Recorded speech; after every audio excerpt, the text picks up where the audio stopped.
Hear me now? Yeah. Here we go. Great. So I might not like hear y'all the whole time if I'm like walking around, whatever. But yeah, anyway, first off, thank y'all so much for pushing back the time. What a day, Friday. But yeah, I definitely was happy to have a chance to like come in and talk to y'all about this a little bit. It also helps me out to be like, what do I need to say about this? So if y'all have any questions, definitely just be like, hey, that made no sense, or I need more clarity on that. But yeah, this is the whole show. So there's four on each wall and then one larger one here. Um, when I was installing it, I envisioned it like if I were to walk into this door, that you go straight to the piece here on the far right hand side. So this one is called Twitch.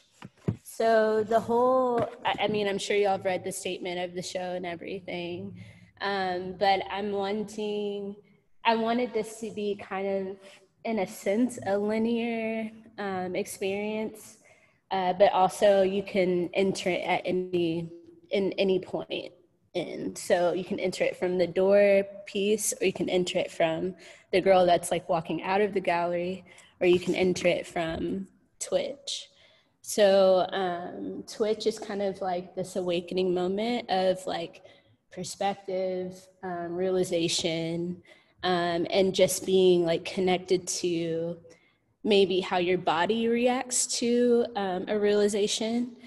So I think a lot of things are like internalized, especially with how like, at least speaking as a Black woman myself, how I internalize like uncomfortable situations or growth, or recognizing some sort of like past traumas that I'm trying to kind of like disconnect from or become more realized in.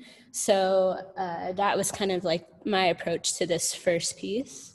And then it's coming into peak, which is just this lady is like creeping outside the window, and it's unreal. Okay, so then peak is here. And this is kind of like the first emergence of like the actual figure. They're all different figures, but they're all kind of a collective, not kind of, they are all a collective of women that are going through these kind of like phases, and they represent each phase of this kind of like awakening, reckoning experience. So this is peak. And then we come to appear. So this is like the figure fully in the space. I wanted to play with like application of charcoal also. So there's none here. There's just dust here. And then we go into like actually like entering the space with the charcoal.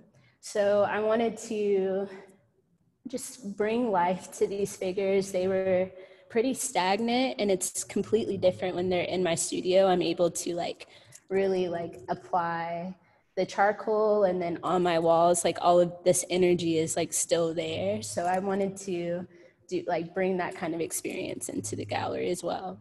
So it appears here. This is free motion sewing in the hair, and then it's charcoal for the rest of the figure. And then this is, okay, let's appear. This is presence. So again, like these two, I think are, I read them as a diptych when I made them, because it's like appear and present. So you're like surveying the space, you're surveying your environment, and then you're present in it. So yeah, that was, and then I wanted this kind of space of like time, almost like a time lapse, I guess. And then it leads to feel. So acknowledgement, like acknowledging emotion, acknowledging discomfort, and being able to process it, being in it. Um, I feel like I went with a dual figure in this one because like just recognizing that there's not necessarily, like, this experience isn't singular, like it's not just you having to experience this or going through it, or it's not you and you only. So I'm just kind of thinking in a collective sense, like adding another figure was helpful for this.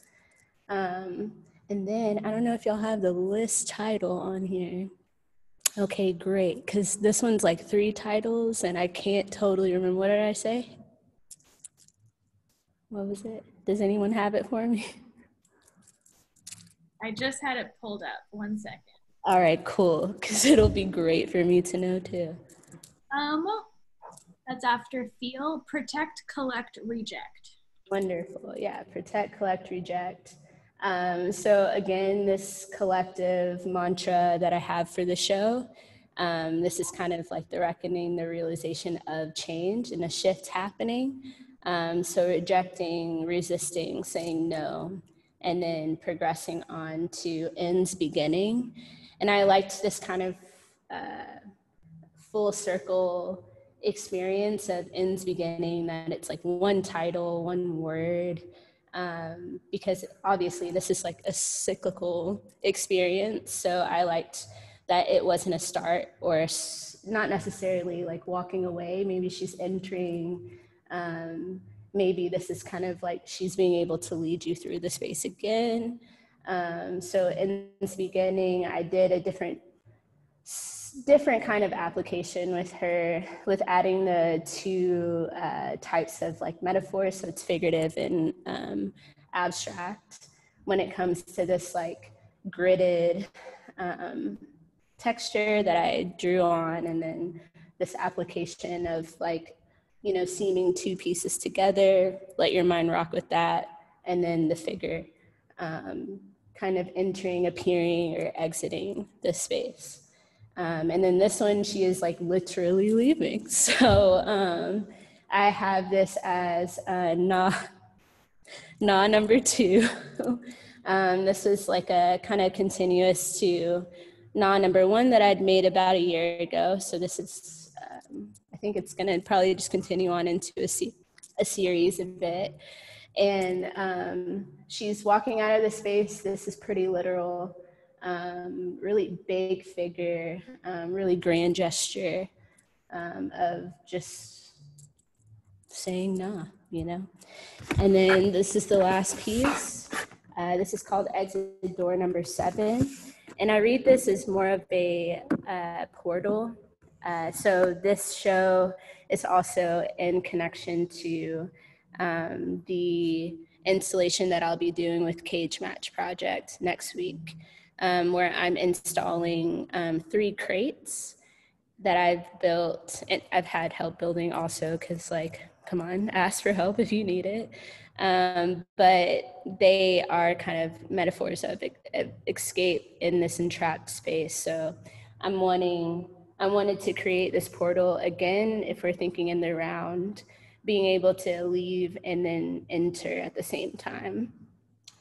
So this one is on the wall. I also drew on the wall, so yeah, have fun with that. But I drew the same kind of grid that is in connection to ends beginning on that wall. This grid definitely appears a lot in my work. Line is very important to me. It's really actionary, it's directional.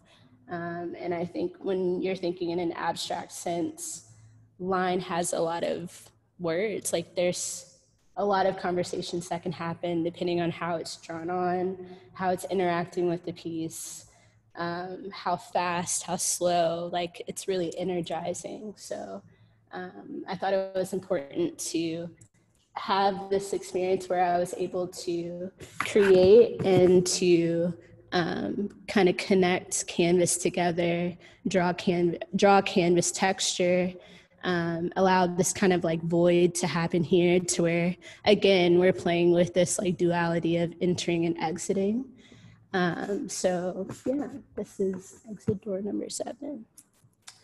Whenever I was installing, I left charcoal on the floor. Another way to just engage the space and thinking about like the energy that it takes to create it. I'm just experimenting with how to bring that in to galleries, like the more I start installing, because it's important to me to also see the process, not in a literal sense, but more a process of like labor and time and materials. So yeah, that's the show. Thanks. I can't hear anything. I just saw claps and it was sick. That's all I needed. So I don't know what's going on. But do y'all have any questions? I'm down to answer anything. Can you tell us a little bit more about the incomplete bodies, the incomplete figures in your work and what that means? Oh, how it's just like the upper body and everything. Yeah, that one right behind you, her hand ends kind of in that almost like tattered fabric, which I don't know if it's connected to the grid lines you draw, but fabric seems to be like a key part of your work as well. Yeah, I'm a fibers artist. I got my MFA in fibers, so I definitely don't necessarily approach my work as a drawing and painting person. I create works on I create works on cloth. So I think that just opens up the realm of like limitations that I don't necessarily have to like approach it in a drawing realm. But of course, I respect it, and if someone calls it a drawing, that's fine.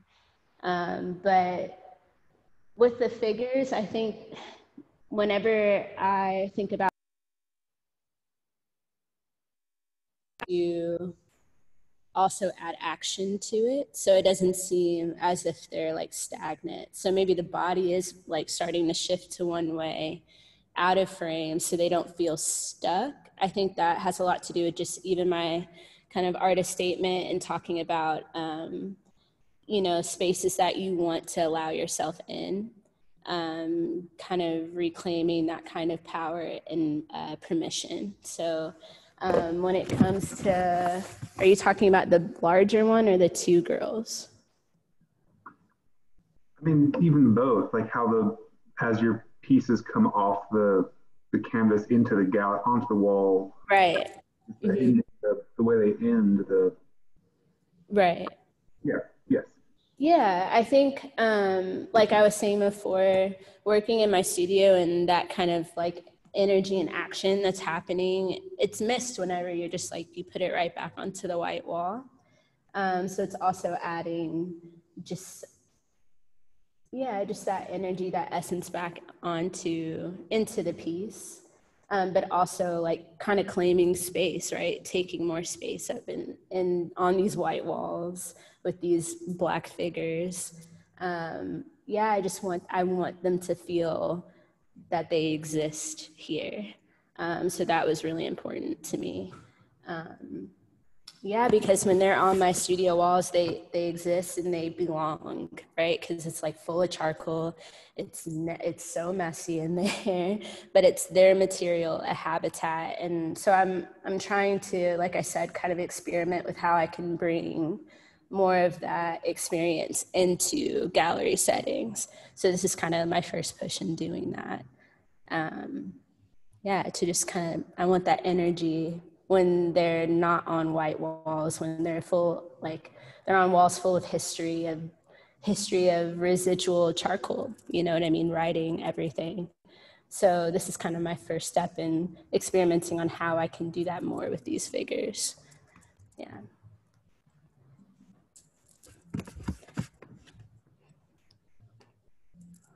Y'all are quiet, just rambling over here. No, that's great. And it's so clear, and it's nice to hear from you on how you're treating these figures in the space, and seeing you how focused and how like natural. I really liked seeing you experiment and trying things out.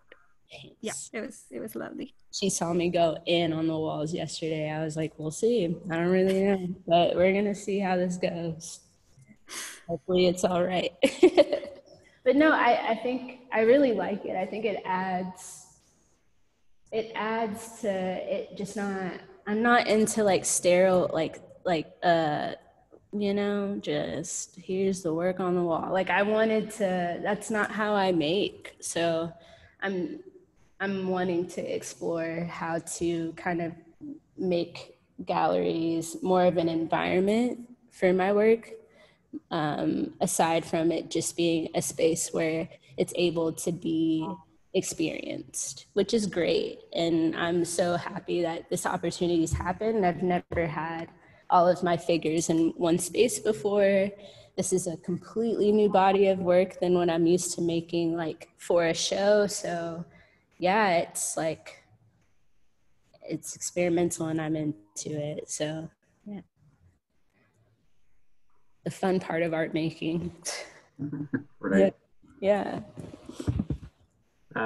For Aki and Christina, they haven't been to the space, but there's such delicacy in the thread and the way it hangs off the canvas and even is woven into the canvas. How intentional are you with those threads and like the placement? Because as they dangle down off the canvas, interact in the space, Right. It's really interesting how the effect that has with such a delicate line, but it's so obvious when you're there in person. So you're saying how what is it? How intentional are you with the placement, or do you let them go where they want to go?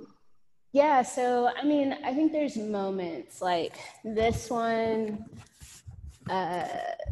specifically. Like I remember doing the free motion sewing her hair in, and then I was like, this is like how our hair is. Like you just never know when like one random coil is just like, I'm not feeling this twist out. But I like when like the material is able to also speak. I like this happened, and although it wasn't intentional, it has intention. So I just wanted to leave it. I want to always stay true to the material. And that began with starting with just making like with raw edges, and just allowing that to also be a language. Like, again, like this whole like stereo concept, like I am not into it. I just think allowing the material to be able to move, bend, like I could be anal and put another nail here, but I think that this raw canvas is also giving you a conversation of this kind of like, I'm here, but I'm not like stuck here, right? And just having these like simple tacks that are also adding to that delicacy, like you literally could just rip that off, you know? So this kind of ephemeral energy, I think I even have just in the way that I approach charcoal too, the fact that like I could just go and erase all of these, and the fact that the dust is just on the ground and we just sweep that up, right? It's like just this kind of, it opens up to change a little bit more. And I really appreciate that with materials. Yeah, so I am very intentional when it comes to allowing materials to speak. If a thread hangs, I'm like, well, that's where it wants to hang, you know? If whenever I'm sewing and then an area I might have concentrated in more, I meditate on that whenever I start creating like the texture in the hair or in the face. So it's a constant conversation between me and the piece, with just allowing it to just be. So it's freeing. With that in mind, do you fix the works, or are they? I had to start fixing them because it was getting a little wild. Like I was wondering where they were, like, let them go with time. Yeah. Yeah. So I think the fixative, like again, it's a tool. So I don't necessarily try to like rely on fixative, but because these are layered with like 3-4 layers of charcoal, and probably a little necessary to put like a little bit in some spaces, so they're not like, it doesn't shift whenever I'm transporting it. It's more of just of that. It's a tool to like keep the integrity of the piece, but not necessarily like I'm relying on it to work, and if it doesn't, it's failing, you know? Because when you're in here, there are areas where I just allow the charcoal to be the material, you know, just that dust is beautiful to me. That is that's showing time, and that's showing the process. And yeah, like that whole wabi sabi thing, like that's a huge philosophy of mine. So within reason, yeah.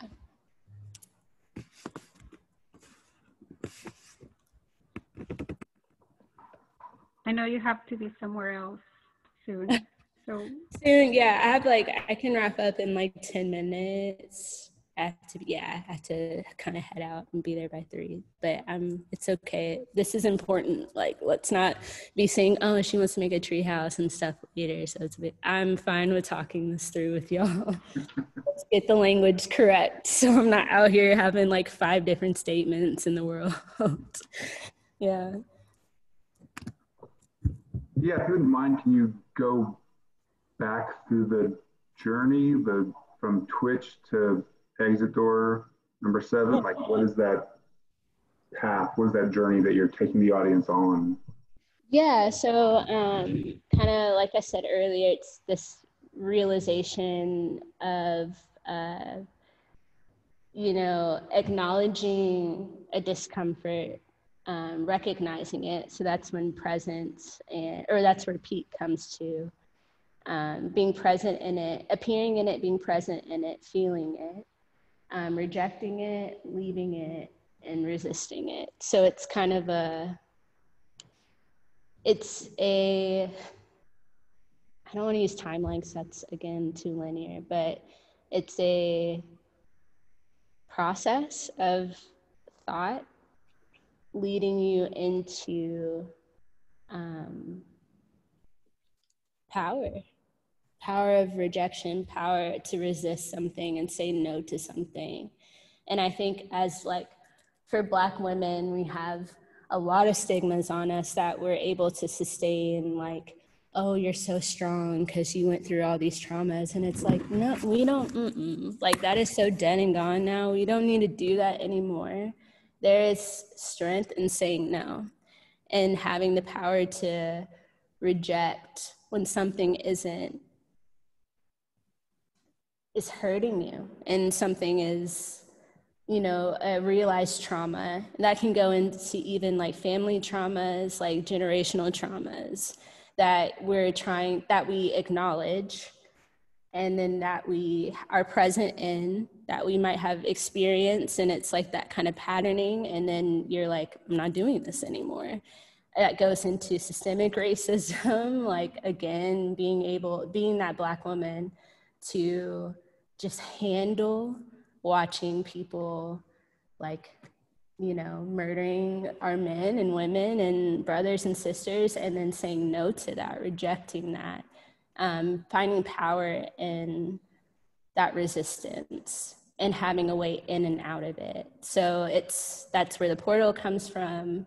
That's where those crates are coming from too. It's like, I think a common, like, phrasing is also like, how do we get out of this? How do we escape this? In a way that it's like self-preservation, that we're able to heal and carry on. And that's where that sculpture is coming from, and that's where this door is leading them to. So yeah, it's definitely like that kind of tornado of, y'all see this shit? This is crazy. We should get up out of here and go and like figure out a way to get out in a way that protects us in the end, that gives us the power in the end. Yeah.